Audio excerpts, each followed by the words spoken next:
je tiens à rappeler que la mission essentielle et fondamentale du gouvernement auquel j'ai pris part était l'organisation des élections.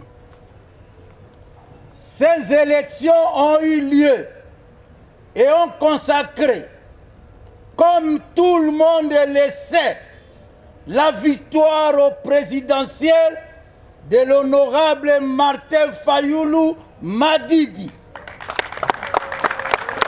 Mais le FCC retire la confiance à quelqu'un qu'ils ont traîné auprès des tribunaux. Mais ça aussi c'est malsain de la part de M. Kabila et ses amis.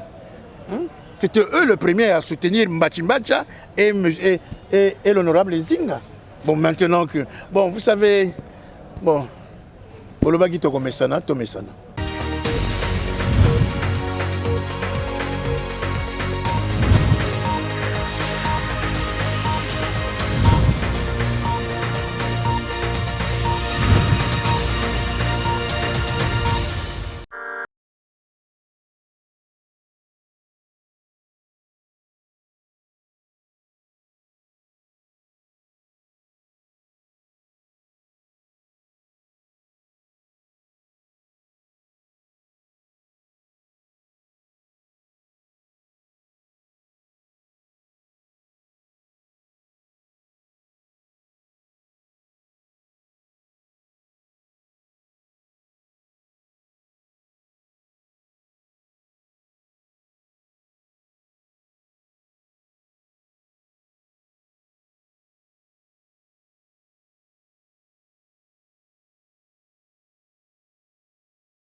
L'occasion qui nous réunit ce soir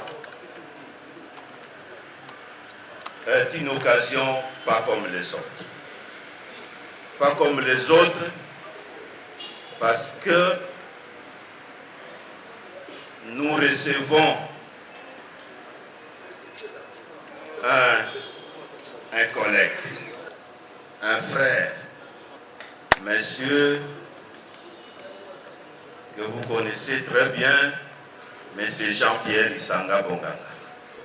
Jean-Pierre Isanga Bonganga, qui vient quitter le gouvernement, a été nommé ministre d'État en charge des relations avec le Parlement depuis quelques années. Jean-Pierre Isanga Bonganga, vous avez tous remarqué qu'il a gardé la même énergie et surtout la même voix. Cette voix qui nous manquait, qui nous a longtemps manqué dans notre combat politique. La crainte que nous avions, que personnellement moi j'avais, c'était de nous installer dans une sorte de gestion du quotidien, dans la contestation de l'illégitimité de ces pouvoirs qui est issu de ce qu'on appelle en langage quinois un COP, une COP. Ça dépend comment vous allez l'appeler. Mais nous sommes sereins aujourd'hui. Nous allons bénéficier de l'apport appréciable et surtout de l'énergie de notre frère Lisanga pour que le combat soit encore une fois entretenu de manière certaine. Nous allons accueillir notre frère Lissanga. Nous lui souhaitons la bienvenue. Bon retour au Bercail. Nous allons faire en sorte que dans les jours qui viennent, nous puissions, avec le programme mis en place que vous allez découvrir bientôt au niveau de la Mouka, de pouvoir mener des actions, de pouvoir contester la légalité, l'absence de légalité de ce gouvernement et de faire en sorte que notre victoire puisse aboutir à des réformes importantes dans notre pays qui rassureraient les uns et les autres sur notre système électoral. Encore une fois, bienvenue M. Lissanga, bienvenue les combattants de la liberté et de la démocratie. Bonsoir à tous.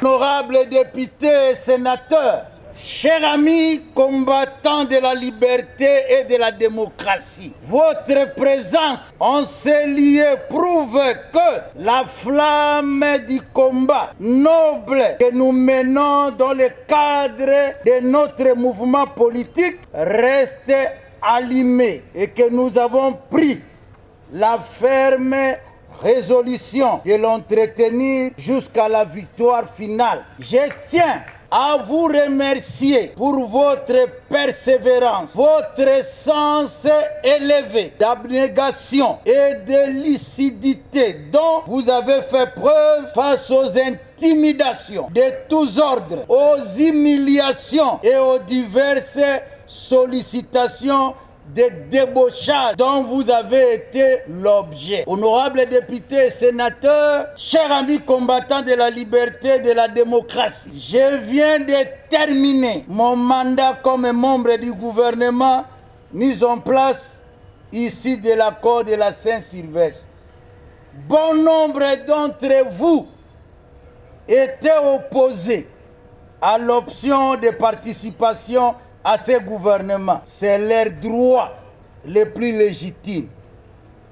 Je tiens à rappeler que la mission essentielle et fondamentale du gouvernement auquel j'ai pris part était l'organisation des élections.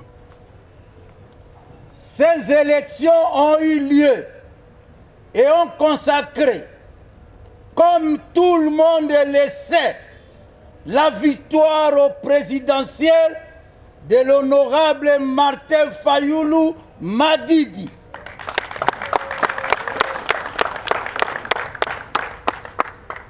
Ces élections ont eu lieu et ont consacré, comme tout le monde le sait, la victoire aux élections présidentielles de l'honorable Martin Fayoulou Madidi, candidat de notre mouvement politique, la Mouka.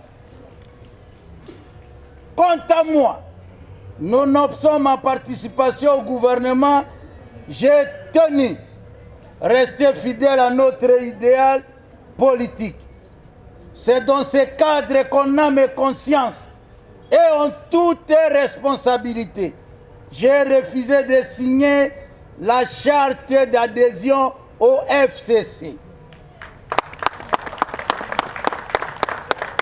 C'est ici le lieu de rendre hommage au sénateur Mabaya Gizi Jean-Philibert, président de l'ACC, notre plateforme, à mon collègue vice-président Rombo Funa, au porte-parole honorable Mondoli, à Madame Massial et à tous les héros en l'homme qui m'ont accompagné tout au long de cette dure épreuve de résistance. Chers amis combattants de la liberté et de la démocratie, grand merci au peuple congolais pour les résultats sans équivoque aux élections présidentielles de Martin Fayoulou et à travers lui, un grand merci au leader de la Mouka, Jean-Pierre Bemba Gombo, président en exercice de la Mouka, Moïse Katumbi, l'artisan du non au troisième Pernati. Le président Adolphe Mouzito, leader de Nouvel Élan, et au président Mabaya, leader de l'Arc-en-Ciel. Pour terminer, je vous annonce que le dimanche 15 septembre à 6h30, je serai à l'église Saint-Augustin à Lemba pour une messe d'action de grâce que j'ai demandé pour dire merci à l'Éternel pour m'avoir protégé tout au long de mon mandat au sein du gouvernement de l'accord du 31 décembre 2016. Dès la semaine prochaine, je serai devant la presse pour annoncer ma vision politique pour l'avenir du Congo. Je vous remercie. La réaction, tout d'abord, c'est une réaction de honte. Parce que nous ne pouvons pas accepter dans la culture Congo, des Bissimbi, des Bankulu, que ce genre de choses puisse avoir lieu. C'est aussi le moment, depuis que je ne me suis pas encore intervenu dans cette affaire, parce que, comme vous le savez, depuis l'étranger, je ne parle jamais de la politique de mon pays. Je tiens à présenter les excuses au nom de toute la province du Congo central, ou tous les nés Congo, de tout ce qui s'est passé à travers ces tristes événements. Comme vous le savez, Jean-Claude Vouemba, c'est quelqu'un qui dit toujours ce qu'il pense. Le problème à l'heure actuelle, il est difficile. Quand on est un homme d'État, quand on est un leader politique, de commencer à parler dès lors que la saisine est déjà entre les mains du procureur général près de la Cour de cassation. Effectivement, on aurait tant souhaité que le rapport de la commission de l'Assemblée provinciale puisse sortir avant que nous commencions à parler de ces tristes événements. Effectivement, le gouverneur et le vice-gouverneur ont été reçus par le vice-premier ministre, ministre de l'Intérieur, ce qui est une bonne chose. Comme les Bakongo, nous avons l'habitude de le dire, un juge ne coûte pas d'un seul oreille. Il faudrait que vous écoutez de tous les deux oreilles. Donc, je crois et j'estime, dans nos habitudes, ce qui s'est passé n'aurait pu jamais être affleuré du temps de Fumo Kimbangu, Moutaka Savoubou, Pierre Luzolo, Emmanuel Bamba, Mwanda Vital et même Sassadi Toumba. C'est pour cela, le peuple congolais, le peuple Congo doit se ressaisir. On est en train de lire à travers les réseaux beaucoup de choses. On dirait que les gens veulent provoquer une haine, une guerre fratricide entre le Cataract et le bas-fleuve. Nous n'avons jamais vécu ainsi. Quand Jean-Claude Vouemba défend les us et coutumes du Congo central, il ne voit pas parce qu'il est de la Lukaya, parce qu'il est Moulinfo, parce qu'il est Congo. Je lance un appel solennel à tout le peuple Congo, d'où que vous soyez. Nous ne pouvons pas accepter que notre province puisse être et subir le démembrement qu'aucun ne veut. Que tous les nés Congo puissent s'apaisantir, qu'ils attendent le rapport de l'Assemblée provinciale ainsi que la saisine de la justice et nous verrons ce que nous pouvons dire. À cet instant présent, ma pensée se retourne vers nos grands Boutas qui nous ont légué cette province qui a refusé d'être démembrée en trois. Parce qu'on pouvait très bien avoir la province de Lukaya, la province du Cataract et la province du Bas-Fleuve. Mais nous avons refusé parce que nous vivons à travers le Makuku Matatu. Donc le 3 plié doit être retenu de cet état de fait. Je demande à tous les Bamboutas, à toute personne d'œuvrer pour la paix, y compris à Longia Congo, Nemanda Semi, qu'il sache qu'il a toujours joué un grand rôle à travers la province et qu'il est grand temps de solidifier la province. Et en attendant tout ce que je viens de vous dire, il serait mieux que nous attendons le reste de la suite et que la province continue toujours, parce que le redressement de la province, il est grand temps. Comme vous le savez, avec 23 ans de kabylisme kabyle dans la grande dynastie kabylienne, la province est au bord de l'eau. Il est grand temps que nous nous ressaisissons. Peuple Congo, solidifions, allons de l'avant. Chez nous, on dit toujours Kosoki Metangwany. Chaque chose a son temps. À l'heure actuelle, le gouverneur est cité, d'après ce que j'entends, en tant qu'un renseignant. Comment voulez-vous remplacer un renseignant? Donc à partir de ce moment... La confiance. Mais le FCC retire la confiance à quelqu'un qu'ils ont traîné auprès des tribunaux. Mais ça aussi, c'est malsain de la part de M. Kabila et ses amis. C'était eux le premier à soutenir Mbachimbacha et l'honorable Nzinga. Bon, maintenant que... Bon, vous savez... Bon, Olobaki Tokomesana, Tomesana.